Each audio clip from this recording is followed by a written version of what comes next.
Hello and welcome back to the Reaper. So we're getting back on with our air-to-air combat series. Now I've already done a couple of videos looking at if we are on, say, the blue side, a single fighter, and we're attacking either another single fighter or multiple fighters. But what we're starting to look at now is if our side, the blue side, has got more than one fighter in our flight. So it's important to specify that these blue guys are in our flight. I don't just mean if we've got multiple guys on our side, on our coalition, but in our flight that have direct comms to us and we can work with them with this technique. So first of all, the overview. What is the fighter versus fighter chainsaw technique or chainsaw tactic?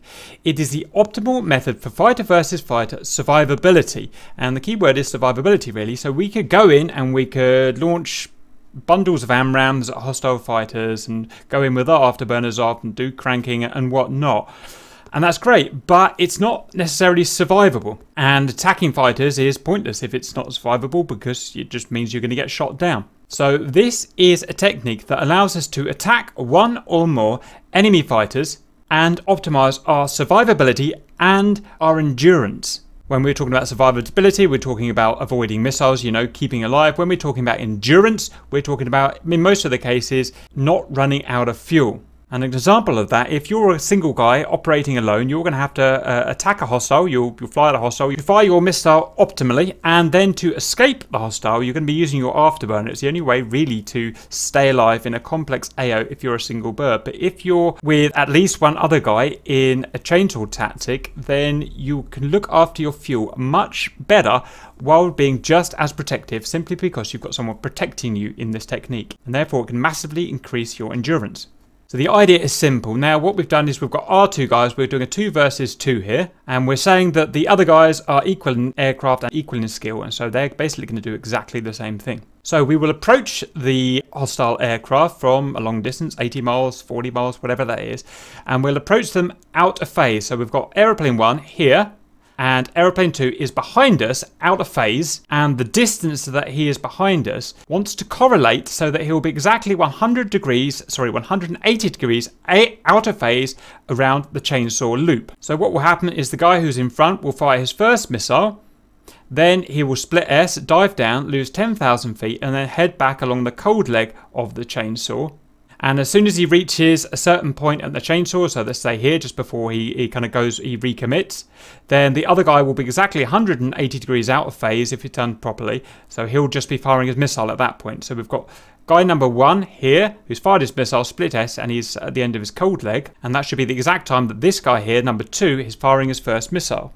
And the whole idea of the chainsaw is so that once number 1 here has fired his missile, he can then go cold. He doesn't even really need to use his afterburners. He can go cold safely in the knowledge that number 2 is up here and covering his exit with his radar and with his missiles. And we just go around an infinite loop like this until either someone's shot down or the chainsaw breaks apart because of confusion or someone runs out of fuel or missiles. So let's have a look at some of the numbers. So the first leg of the chainsaw, which is the aggressing leg, the ingress, and then firing the missile, should be done at 25 to 30,000 feet ASL. Then when we do the split S, we're always going to lose about 10,000 feet during the split S. So we're going to come out of that at 15 to 20,000 feet. And then I've shown here at the end of the cold leg, we kind of loop back up. That's not how you'd actually do it. In reality, you'd get to the bottom of your split S, and then over the distance that you are backtracking, you're going to slowly rise like that to gain your altitude again, then probably do a lateral turn back in for your ingress. Communication is obviously key. This guy needs to know exactly when this guy fires because that is the trigger for this guy then to turn back in, and that's how they keep in phase with constant communication. So each of them knows where the other one is around the loop at any point.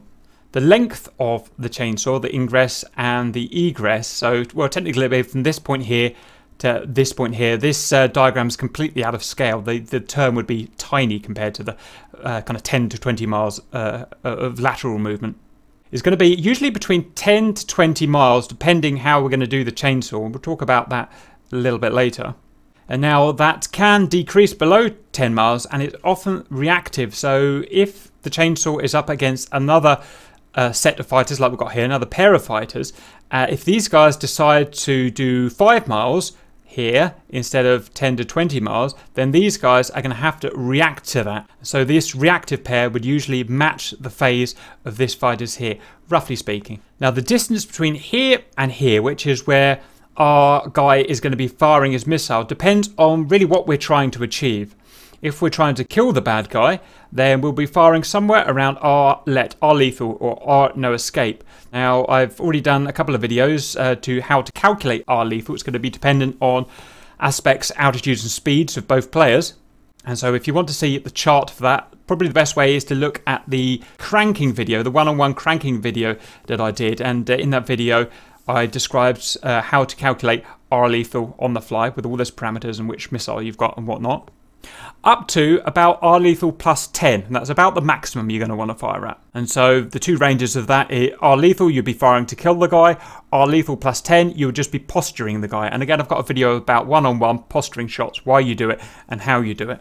Okay, so that's our first point. Next in the overview, this can be used for offensive, static or defensive tactic. And all you do to make it offensive, static or defensive chainsaw is to vary the phase of the ingress and the egress here. So let's say that we wanted it as a defensive chainsaw. So we want to do a chainsaw because that's how we survive. Without the chainsaw, it all falls apart and we can't fight properly. So all we do is make this leg here, the cold leg, longer than the ingress. So every phase of the chainsaw in that case, the whole chainsaw moves backwards and we can backtrack towards safety, towards SAMs, towards other fighter groups, whatever. So every phase, for instance, if we did a rear backtrack of 15 miles every time and an ingress of only 10 miles, then for every phase we will move 5 miles that direction. And the hostiles, being reactive, would react to that and follow us towards wherever we're trying to lead them. We could make it a static chainsaw, and in that case then the egress is the same as the ingress. Or we can make it an offensive chainsaw where we're trying to roll the chainsaw forwards and it's just opposite to the defensive. So we're going to do a longer ingress each time. And this takes a lot of communication between these guys here, including differing their speeds, because to keep everything in time, in phase, if you want to lengthen one of the legs here, you've got to go faster on that particular leg, bearing in mind that the phase timing would want to be equal still. Next, we want to say, when would we use the chainsaw? Well, whenever the blues, and I'm talking about not our coalition, but our flight, when our flight has 2 or more aircraft. So here we're showing 2 aircraft in this chainsaw, and a chainsaw loop is always, not necessarily true, but generally it's going to have 2 guys in it. If, for instance, we had 4 guys, then what you tend to do is split them off into 2 pairs and have one pair of chainsaws here, and then laterally speaking, further in the distance laterally, you would have another chainsaw pair operating 10 miles away, 20 miles away, whatever, depending on the threat. You can have 3 people in a chainsaw, but it just gets a bit more complicated, as you'd imagine. But we've still done it a few times and it works okay. If you've got 6 guys, you tend to split them into 3 pairs of chainsaws. So you get 3 chainsaws laterally spread out along the front line. Also, we'd use it when the red guys, when the enemies have more than 2 aircraft, pretty much for the same reason, in that basically we have to. If we want to survive, the chainsaw is going to be the best chance of survival in terms of, again, survivability and endurance against multiple hostiles. That said, we can use it against a single target if we want to. We don't have to.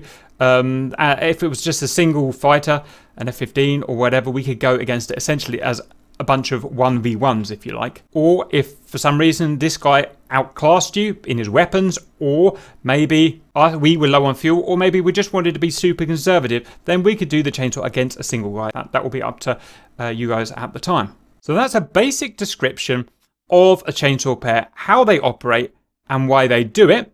If you look at serious DCS PvP players, anyone in the SATOL match, anything like that, this is always what they'll do, because it's just the optimal way. Bearing in mind that an aircraft can basically only go forward. I know that sounds stupid, but an aircraft always has to keep going forward. This is always the optimal technique in whatever derivative it's used. Next, we're going to go look at some real life examples to see how they actually work out.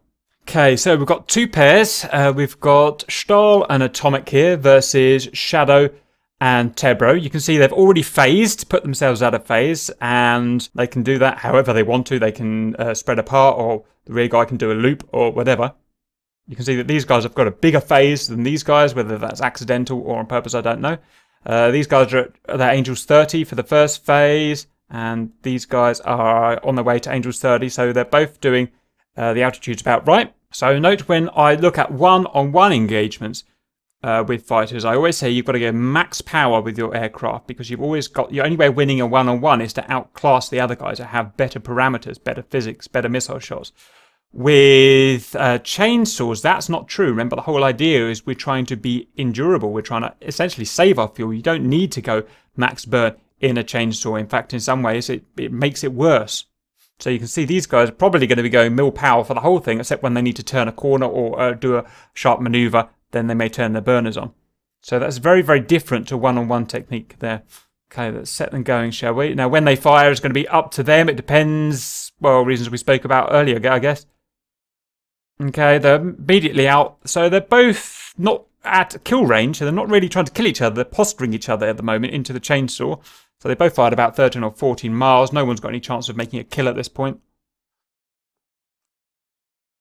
And the idea of what you want to do is to keep your chainsaw tactics so rigid and unbreakable that it will break the other guy's chainsaw down. And at this point, the winner will be the guys that have kept their chainsaw the most reliable and the most rigid, and the loser will be the chainsaw that's got out of phase, it's got out of whack, it's got too low, it's got too far to the left, it's got too high, whatever. Right, so let's just stop there and evaluate. Now you can see this guy has got down to, he went down to 20,000 feet just as we thought. He's now climbing back up to his 30,000 feet. This guy is a little bit low, but you know, more or less is on his way to 30,000 feet.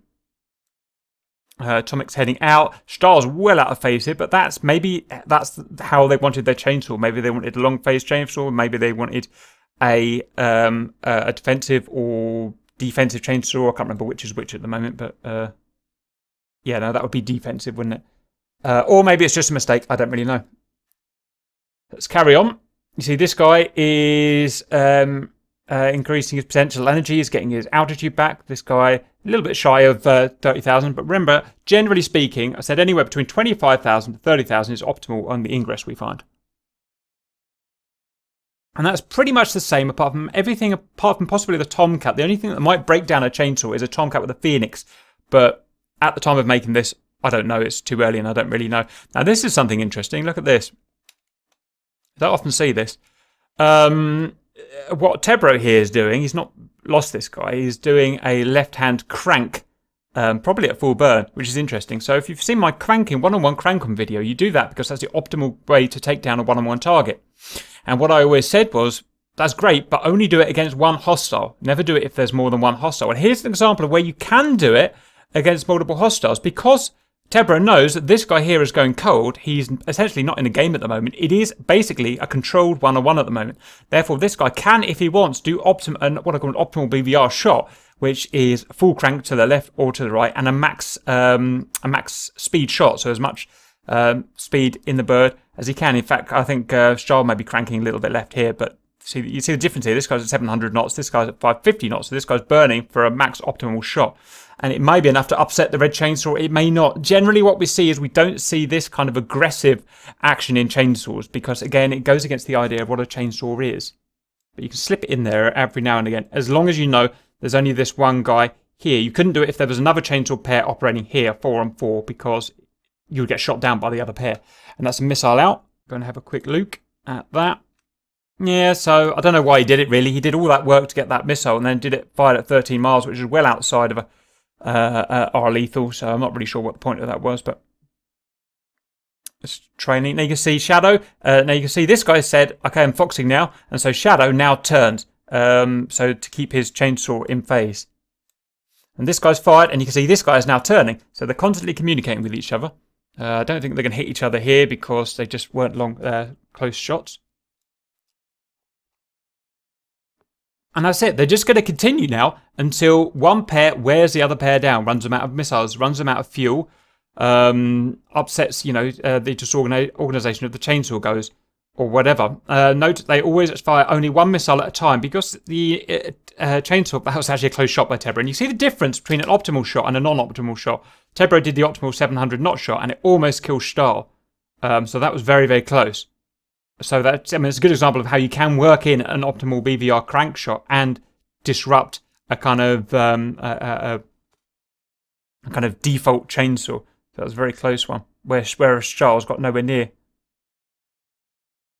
And it's upset Charles a bit here because it's got very close. You can see it's upset his chainsaw, but we'll keep going. So what we'll do is scroll forward now because we don't want to wait forever. So we've got a shot there. I'm not too worried about the shots here. I mean, it's 20 miles, and the reason it's 20 miles is because Atomic is not trying to kill this guy. He's trying to send him cold because Stahl's got the jitters or, whatever reason. He's decided to just send this guy cold rather than firing. That's perfectly good play. There's, like I said, most shots that are done in air-to-air combat against other fighters are posturing shots. They're not trying to kill a fighter, and the reason is, if you want to get in a position where you want to kill a fighter head on, you put yourself at massive danger. You don't really want to do that danger, so sometimes a posturing shot, well, most of the time, it's just a better result for you and your team. Okay, so things are getting a bit out of whack now. Only after, 2 phases, things are getting out of whack, and that's exactly how it happens. These guys, this is kind of the beginning of their training kind of thing, so... saying that, it's not that bad. These two are crossing each other now. Tebro's got a bit aggressive. He's kind of pulled phase a bit. So it looks like these guys... pushed phase a bit. So it looks like these guys are going offensive chainsaw now, and these guys probably static. That's what it feels like. Whether that's purpose or not, I don't know. So the next two cross. Tebro's doing a right crank this time, so he knows exactly where that guy is, and he's doing 700 knots, so he's going for an optimal BVR right crank, whereas this guy is just going for... See the difference here? Really aggressive, really wants to kill. This guy is all about saving fuel. This guy's going for the long game, this guy's going for the kill. Stahl is he is a bit, can't say womanly nowadays, that's sexist. He's a bit, not very aggressive. Let's say that, we're allowed to say that. That's a good shot by Tebro. That is a 700 knot shot at 12 miles. If Stahl doesn't dodge really effectively with burners on, that could actually kill him.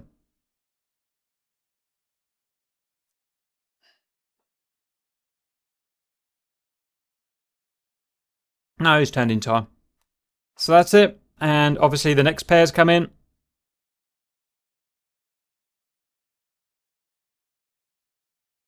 See how close they're firing at. And you see, a typical thing that starts to happen after a while is chainsaws get worn down. Look at the altitudes starting to suffer. When they started, they were up at 30,000 feet at the ideal. Now they're below the minimum recommended of 25,000 feet. So they're starting to get lower and lower. And, that's how it is in real life or DCS and in real life. Fights are controlled by entropy. They will slowly degrade as time goes on because, it's real life. It's conservation of energy, blah, blah, blah.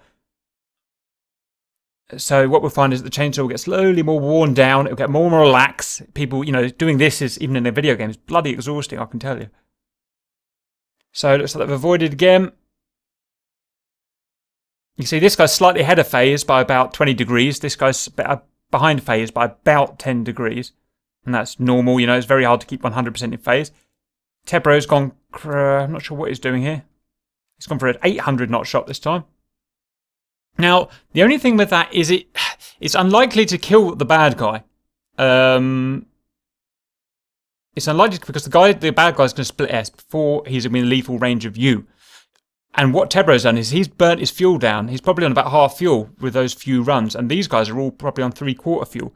So that is the negative side. So he's trading a lucky hit off for lack of endurance. So that's, that's a decision he's made at some point.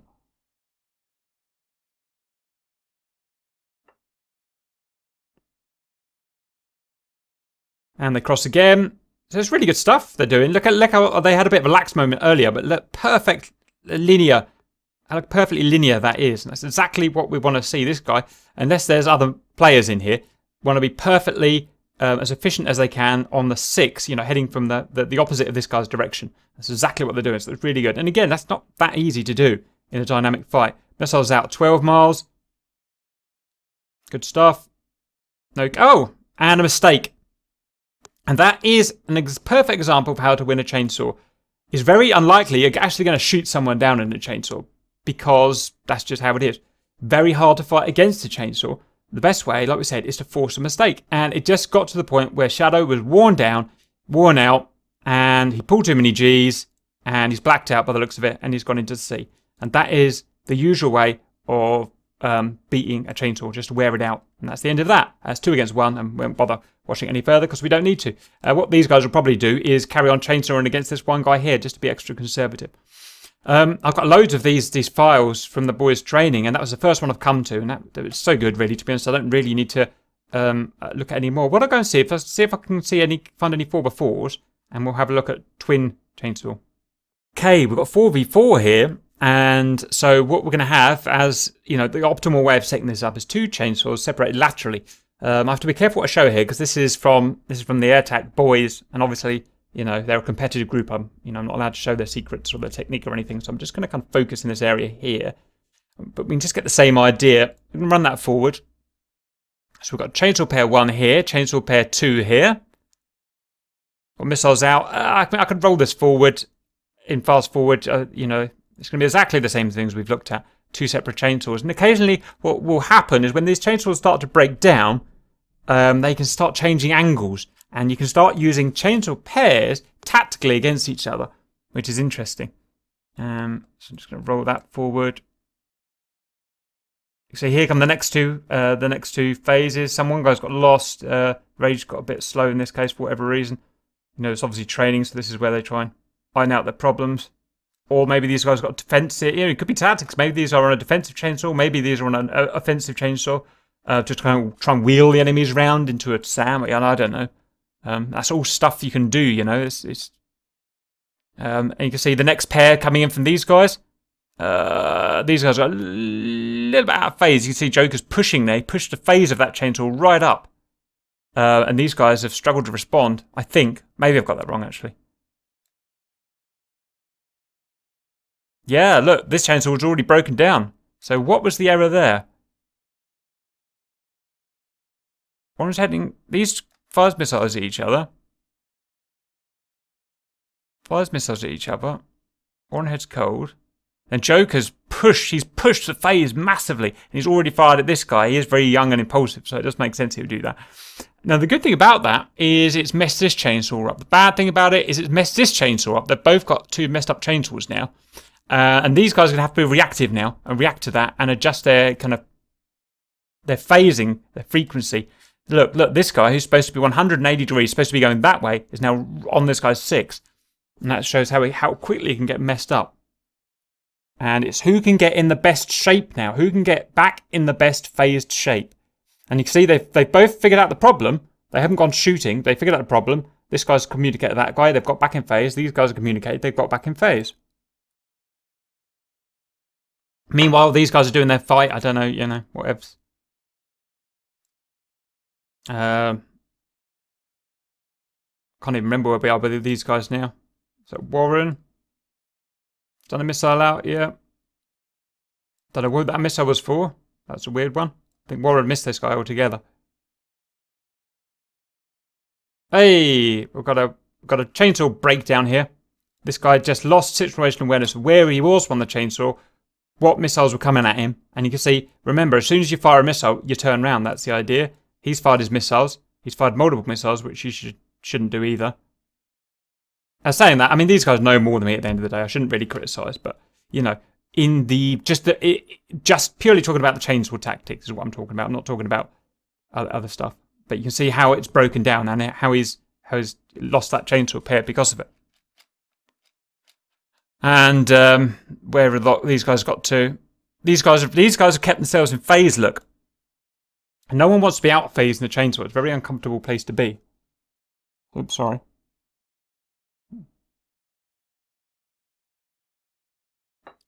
Oh, that was clever. Look, they decided for whatever reason not to engage this time round. They realised they were close to each other, within firing range of each other, but didn't fire. They're both on the crank. Look. Saving missiles, tactic, whatever, problem, I don't know. And they're both phased back in with each other. Meanwhile, these guys have obviously come and cleared up the blues because the blue lost their early guy, didn't they? But this guy's going to continue, and it's now 4v2, so it's going to break apart very soon. But let's just keep going here, see how far they get. It's good. Now look how low the backtracking's getting at this point. And they're both going to happen the same because the the length, you know, the length of the chainsaw has got down to just a few miles. I don't fully understand how that happens, but it does. It's so they're both in phase. This guy's going rear, this guy's going forwards. They're both in phase, but what I would call the frequency of the oscillation of the chainsaws now gone really small, really uncomfortable when that happens. So you can see now this guy's fire as soon as it's hot, and that means, well, Stahl's got no, you know, he's got to keep in phase, so he's got to turn, and this guy's got to turn. Excuse me. This is now broken down, obviously, because Tails sees bad guys coming from here. But you can see what we meant. I'm not sure there's anything else to show off here. And technically, these guys could defend against all four with a single pair chainsaw. What they could do is head out that way towards safety, and then just do a little chainsaw pair. They probably will get beaten in the end, because if nothing else, they'll just get worn down and worn out of missiles. But it is possible to defend a bigger force with a one chainsaw pair. Oops, keep doing that. You see, no, it's all broken down now for the Blues, you know, for reasons that are obvious. So that's that. Anyway, it was a pretty good example of how more than two people in a fight on either side can use separate chainsaws. And again, the same thing. You don't win really by shooting the other guy down. It's the mistake in a chainsaw. Someone makes a phase mistake. Someone, you know, something happens. And once it's broken down, then that's the end of it. Right, I haven't got any more to say about that. That's about the most I know. I'm certainly not an expert on tactics. I'm not even in a kind of PvP proper group like these guys are. But I know the basics, and that's all I wanted to say today. Just the basics. So find a buddy or multiple buddies. Go out and do some chainsawing. When you get it right, it's the most satisfying thing in the world, especially when you win the fight. So go and have fun with that. Hope that helps, and see you later.